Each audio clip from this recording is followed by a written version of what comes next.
Hey guys, so we are back with our class notes episode number 12.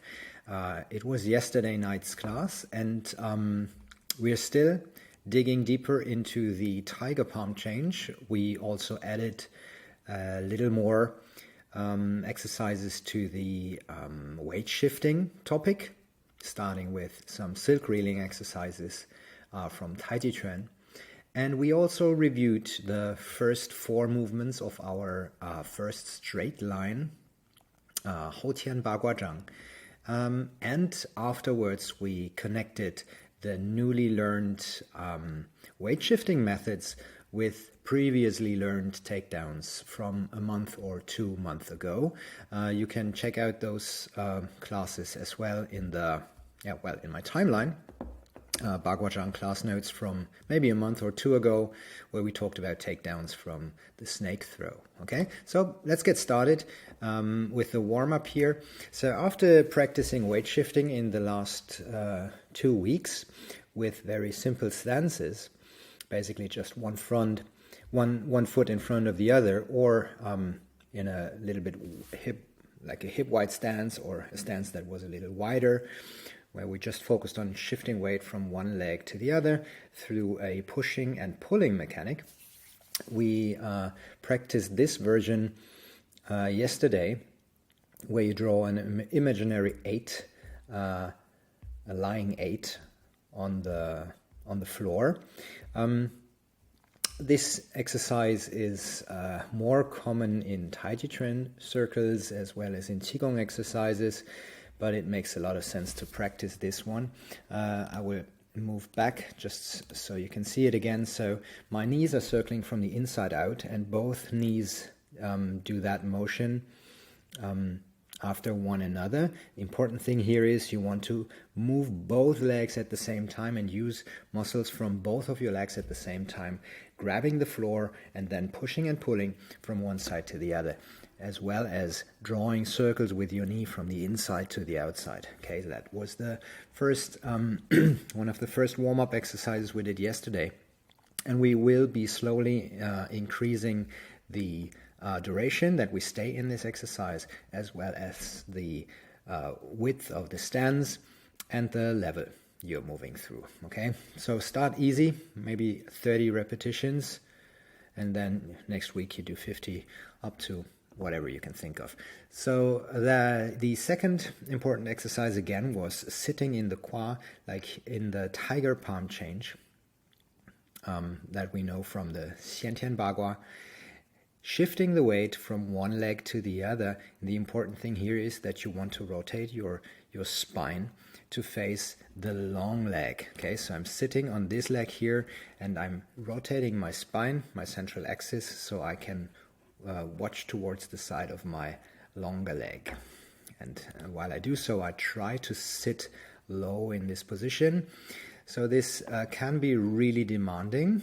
We did it for about 2 minutes. Of course, you can later on add weight to that, but get started first. And this is the third exercise we did for strengthening the legs as well as increasing mobility. It's just the same pattern here. It's not about weight shifting, but moving the center of mass up and down. Okay, so we continued, of course, with a review and another detailed practice of the tiger palm change, because that's still our topic here. And we specifically focused again on this interesting position here, where you're hiding underneath the frame of your own arm. We tested this position with a little bit of partner pressure last week. Important thing here is that when you sit on this leg here, all the way it moves and goes from the pressure you receive on the frame. Let's move back a little. So this is the position here, right? And when you have a partner at hand, you can have your partner press from this direction into your forearm. So that pressure should move through your arm into your shoulder and down into this foot here. And really important, is that you try to keep your knee externally rotated in this example, because only then you will be able to receive and withstand the force that is coming in through the frame and this structure of your arm. In the form practice, you see that when students are not yet very used to the motion, that this knee might collapse inward and then also starts to build up a blockage in this hip socket here. So that's very, very common in practice when you see it, that the knee collapses inward, then you build up tension in your hip, and if someone is really pressing downward into that frame, he or she can then reconnect to this tension in your hip, and you will just fall over. So very important to not build up tension in your shoulder joint, receive the pressure through the frame, and without creating tension in the hip, let the pressure and the force travel downstream through your externally rotated leg and into the foot, and from there into the ground. Very interesting study to do. If you have a partner at hand, just again push and see if your structure is real or not. Right? Moving through the palm change, as you've seen before, tiger palm change, a very, very beautiful movement. And another very important part of this palm change is that you have to understand the shifting of the weight and sitting in a relaxed fashion, sitting in this stance. It's very hard to explain this, but there is a certain relaxation in this low stance. Here, you try to relax, and through this relaxation, you can then push further from the back leg and change your stance into this longer gongbu. So it's a release of tension in the hip first before you will be able to create new force and change into the gongbu stance. Again, you might see it here, a relaxation of the hip, and from here you push and you move out of the position. After that, it was time for, just a bit of circle walking practice, having the group specifically only practice the tiger palm change, full focus on that before we enter the long version of the tiger palm change in about 2 or 3 weeks from now, depending on the progress of the students. So full focus on just one palm change, even for the more advanced students. Well, you see a snake in there. Of course, students never listen to what I say. All right, tiger palm change here. Fortunately, at least someone's doing the right thing. And from there, we continued with Hou Tian Bagua, straight line practice, first form of the 64 hands, Kaiju. Yeah, if you followed this channel, you have seen that a couple of times already. If you didn't, well, follow it and you'll see it more often. Very simple rules here. Okay, so again, Kaiju is about opening the palms, and then when you step forward and you push forward from the center of your palm into this long gongbu stance, it's the power you want to create is like playing billiard with your queue, and then you just like chuck this hard motion forward. This is the zhuang part of it, kai zhuang, and then you push and bam, explode forward. Especially important is that you want to keep your secondary hand close to your hip. This will help you to balance things out, find stability in this low stance here. A lot of applications possible in Kaiju. We will talk about this in later sessions. So yesterday was just form practice. And we move backward. I will now forward this just a little bit to make it less boring to see. Maybe like so. Just a little bit faster. Okay. Kaiju. The first form you should learn in our Yizong Bagua system.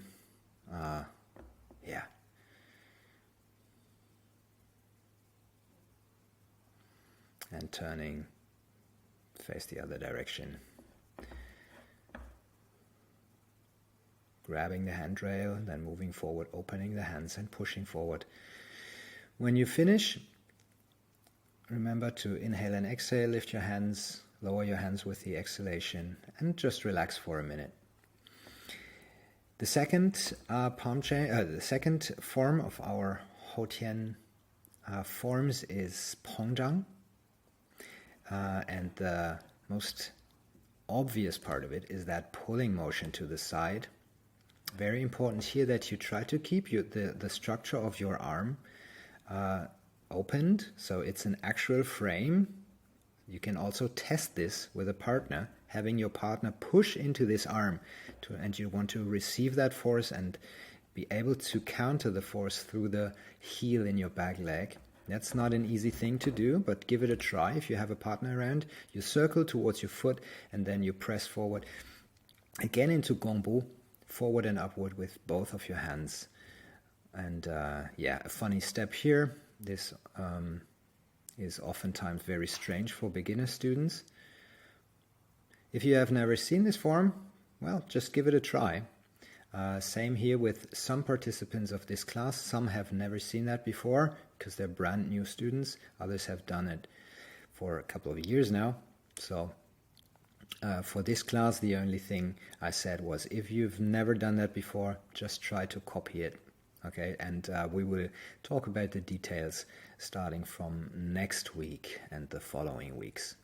We will actually move through the whole first line within the next month. So if you stay on track with following the class notes, you will also see the rest of the first line, including perhaps some applications and additional practices, supplemental practices, to make those forms a little tighter. Okay.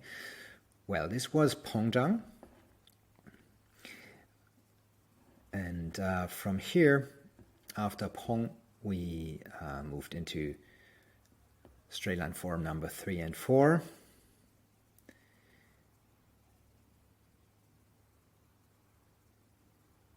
Yeah. Okay. Obviously, when you watch this video and you want to learn from it, just pause, and you can also slow-mo it down. So the third one is coming. That's Dunzhang, the pulling down. Very interesting mechanics here. The thing is that you see both hands pulling down. Right, you're grabbing and you're pulling down, and the pulling down part is very interesting because it's not a pulling from the arms or the hands. Of course you need to grab your opponent's arm, but then the pull actually happens from the hip hinge, and this is something very worth while practicing, because the connection from the hip to the elbow is a very strong one, and you can find this in many other styles as well, where you pull back from your hips. You see how straight my back is at this moment. So again, let's move back here. So my hands are up and I'm pulling from the hip hinge. That's important. My arms don't actually move much. See, I'm pulling down like on a church bell, and my back stays straight. I'm pulling from hinging the hips. That's a very important detail for Dunzhang. And then from here you push forward again. Yeah, so that's Dun. Number 3 of our 64 Hou Tian forms. Okay, another fast forward here.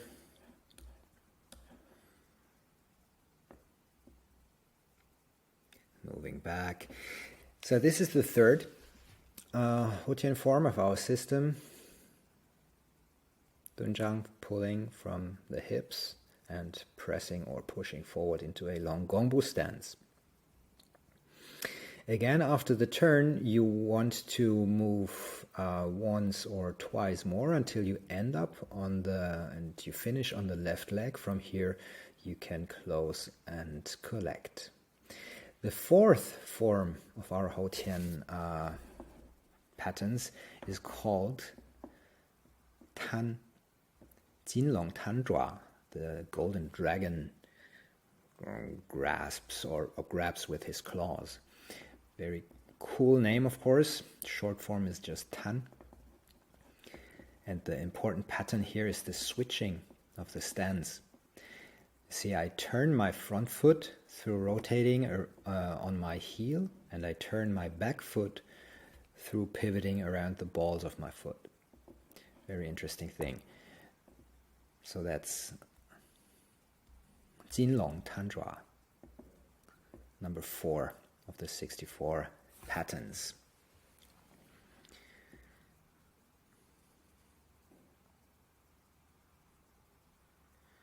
Looks like the classical eye gouge, right, from Krav Maga. And of course you could do that, but it's more about the stance here, and as well as leading the opponent into a wrong direction or distracting the focus of your opponent into at least 2 different directions. You will probably see that in upcoming class notes in maybe next or the following week.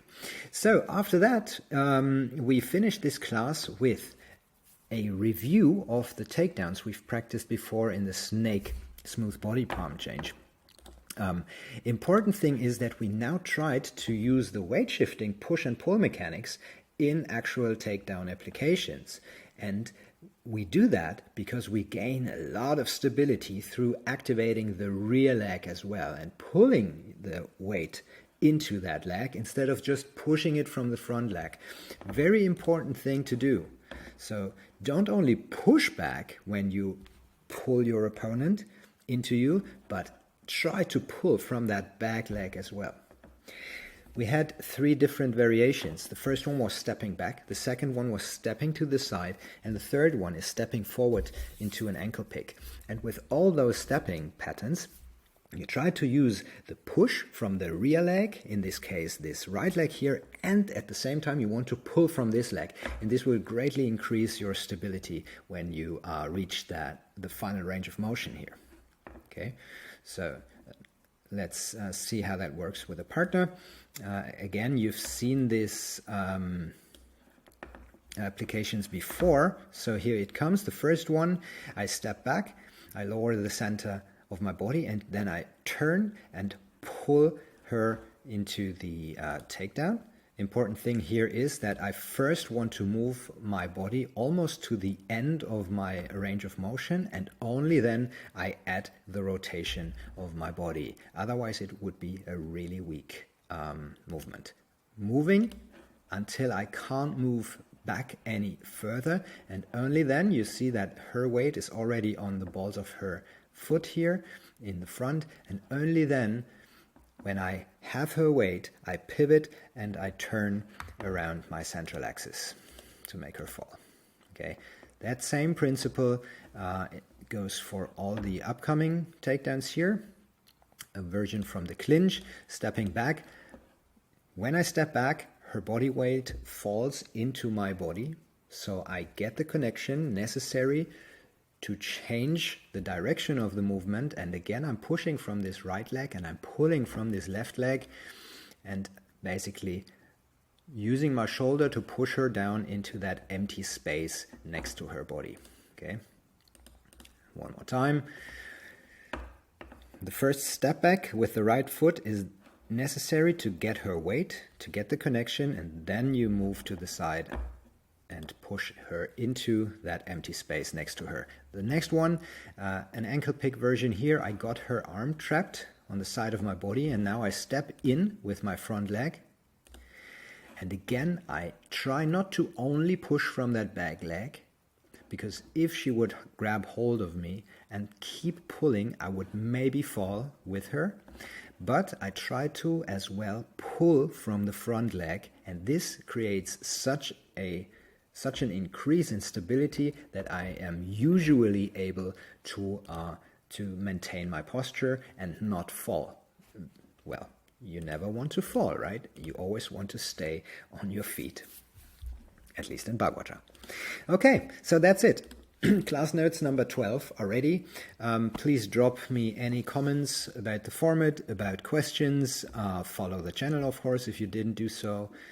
yet. Remember that those class notes won't stay public forever. I will slowly withdraw them and put them into the members section of our online Bagua learning group. Okay, if you want to get connected to this, just let me know through an email or send a message through Facebook or Instagram. Anyway, I hope you enjoyed this class notes number 12 and see you again next week.